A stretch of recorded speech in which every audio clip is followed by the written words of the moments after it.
The first thing you hear is the snapping crack of rifle fire, then the deeper, heavier slam of machine guns chewing the air. It's late afternoon on May 5th, 1945, and the ridge in front of the Americans is nothing but rock, mud, and shattered trees. The smell is burned powder, wet dirt, and something worse, blood mixing with rainwater. Men are pressed tight to the ground, breath held, helmets low, waiting for the next burst to cut the space above them.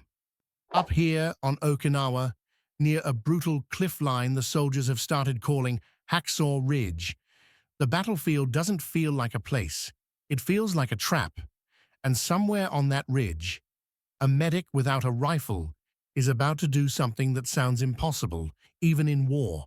If you enjoyed the video, don't forget to like, comment, and subscribe for more content. You can almost feel the air vibrating with danger.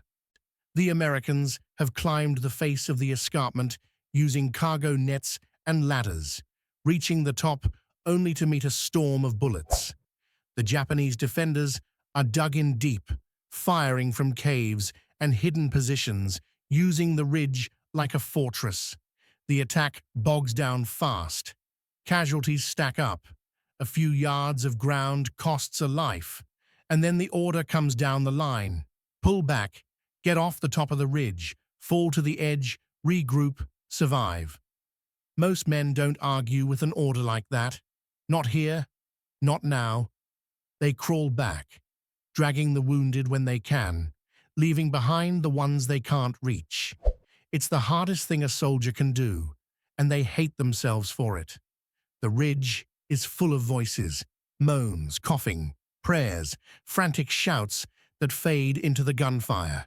It's the sound of men being swallowed by the battlefield. And in the middle of that retreat, one man doesn't move with the rest. His name is Corporal Desmond Thomas Doss, United States Army, 77th Infantry Division, 307th Infantry Regiment, Company B, a combat medic assigned to an infantry platoon. He's not famous yet. He's not even respected by everyone in his unit, because Doss is the soldier who went to war without carrying a weapon. Not a pistol, not a rifle, nothing. He refused to carry a gun, yet he still walked into the same hell as everyone else. Some men called him a coward before they ever saw combat. Others thought he was dead weight. But right now, on this ridge, the only thing in his hands is medical gear and sheer, stubborn courage. As the last groups of soldiers drop back toward the cliff, Doss hears the wounded left behind. He can't ignore them. Not tonight. Not ever. And he makes a decision that turns his whole world into one simple mission. One more. One more man to find. One more man to pull out. One more man to keep breathing. He moves forward into the smoke and chaos like the bullets don't belong to him. Like he's already made peace with the fact that he might not come back. He crawls through broken ground, keeping low. Every few seconds he freezes, listening for movement, watching flashes from enemy fire. The Japanese positions are close enough that any shadow can be death. The ridgetop is scattered with bodies, some still moving, some terrifyingly still. Doss finds a wounded soldier first. The man's face pale, eyes wide, the kind of look you only see when someone knows they're running out of time. Doss doesn't waste words. He checks for bleeding, ties a bandage tight, speaks calm, and then begins to drag him toward the cliff edge. This is where the ridge becomes a nightmare. The cliff is steep, a drop that feels like the edge of the world. The Americans at the bottom can't easily climb back up, and the wounded can't climb down at all. So Doss does the only thing he can. He ties a rope. He loops it under the man's body, secures it like a lifeline, and begins lowering him down, slowly, carefully, while gunfire cracks overhead. Hands below grab the wounded man and pull him to safety. And in that moment, Doss doesn't celebrate. He doesn't breathe easy. He just whispers his next promise into the noise. One more. He turns back again. That's the part most people don't understand. Saving one man in a firefight is brave. Saving two is insane. But Doss keeps going. Again and again, he crawls across the ridge top, locating wounded infantrymen by their sounds, weak calls, a rustle, a cough, the scrape of a boot. He drags men by their webbing, their arms, their collars, through mud and shattered ground. Every trip is a gamble. Each time he stands or moves too fast, a bullet can take him. Sometimes the shells land so close, the earth jumps under him. Yet he keeps moving, like he's made of something unbreakable. Hours pass like this. The sun drops. Shadows stretch across the ridge. Darkness makes everything worse. You can't tell friend from enemy at a glance. Every rock looks like a crouched figure. Every scrape sounds like someone coming to finish you. But for Doss, night doesn't mean stop. Night means he has cover. It means he might find the men who couldn't call out in daylight. It means more lives still hanging on by a thread. Down below the cliff, so American soldiers begin to notice something that doesn't make sense. A rope tightens, a body lowers, then another and another. Men look up into the darkness, stunned. They expected silence from above. They expected the ridge to stay lost until morning. But instead, wounded soldiers keep arriving, like the ridge itself is giving them back. Someone asks who's doing it. Someone else answers in disbelief. Doss, the medic without a gun. At some point, Doss loses track of numbers. He isn't counting. He isn't keeping score. He's running on instinct and purpose. He finds another soldier, alive, barely, and hauls him inch by inch to the cliff. His hands are slick with blood, his arms shaking from the strain. He ties the rope again, lowers the man down, watches him disappear into the hands below. And then he crawls back once more.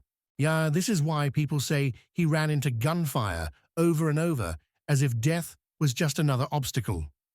In the end, the estimate becomes a legend. About 75 men saved in one relentless stretch of rescue under enemy fire. Some accounts say it may have been fewer, some say more, but even the lowest numbers are beyond what most humans could do in the same situation. Because the hardest part wasn't the rope, it wasn't even the bullets. It was the decision to go back again when your body is screaming to stop. And Doss wasn't new to danger. Before Okinawa, he had already proven himself under fire. In earlier fighting on Guam and in the Philippines, he treated wounded men while rounds snapped around him, actions that earned him Bronze Star medals for valor. Those awards weren't given for good intentions. They were given because he walked into lethal places to pull others out. By the time Okinawa came, the men who once mocked him had started to watch him differently.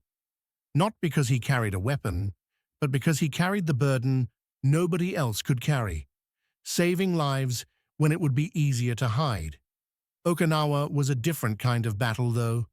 It was brutal, close, exhausting, and unforgiving.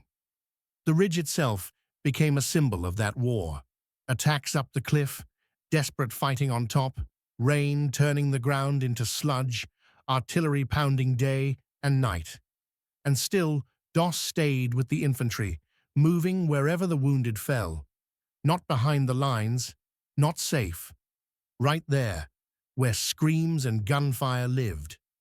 After that night of rescues, Doss kept going. Days later, while tending wounded under fire, he was hit by shrapnel from a grenade. Even then, he refused to be carried off at first, insisting other wounded men be treated before him. On another occasion, he was struck by a sniper bullet, breaking his arm. Still, He endured the pain and the chaos, refusing to let fear write the ending of his story. Back in the States, his actions on Okinawa couldn't be ignored. The same army that once struggled to understand him now had a name for what he did: heroism. On October 12, 1945, President Harry S. Truman presented Corporal Desmond T. Doss with the Medal of Honor, America's highest award for valor. Truman reportedly told him that he was proud to do it, that what Doss had done was greater than anything a president could offer. But medals were never the point. The point was that those men made it home, because one medic decided that the Ridge would not keep them. And if you ever wonder what courage really looks like, picture this scene. Not a soldier charging with a rifle, not a man shouting victory. Imagine a medic crawling through mud and smoke, hands shaking, heart pounding, every step forward a gamble. Imagine him reaching the wounded, tying a rope, lowering another life down into safety, then whispering the same words again and again into the darkness. One more. On Hacksaw Ridge, on that violent stretch of Okinawa in May 1945, Desmond Doss didn't win by taking lives. He won by refusing to let life slip away. While the battlefield tried to break every human rule, he held on to one simple truth: a man down is still a man worth saving. And he proved it the only way war respects, by walking into gunfire again and again until the ridge that was supposed to be a grave became a rescue line. Even today, what when you hear the number 75, it almost sounds like a myth. But the real power of the story isn't the number. It's the image of one medic alone on a ridge, surrounded by enemy fire, with no weapon, no backup, no guarantee of survival, choosing to go back anyway, because somewhere in the smoke, somebody was still breathing. And for Desmond Doss, that was enough reason to risk everything. If you enjoyed the video, don't forget to like, comment and subscribe for more content.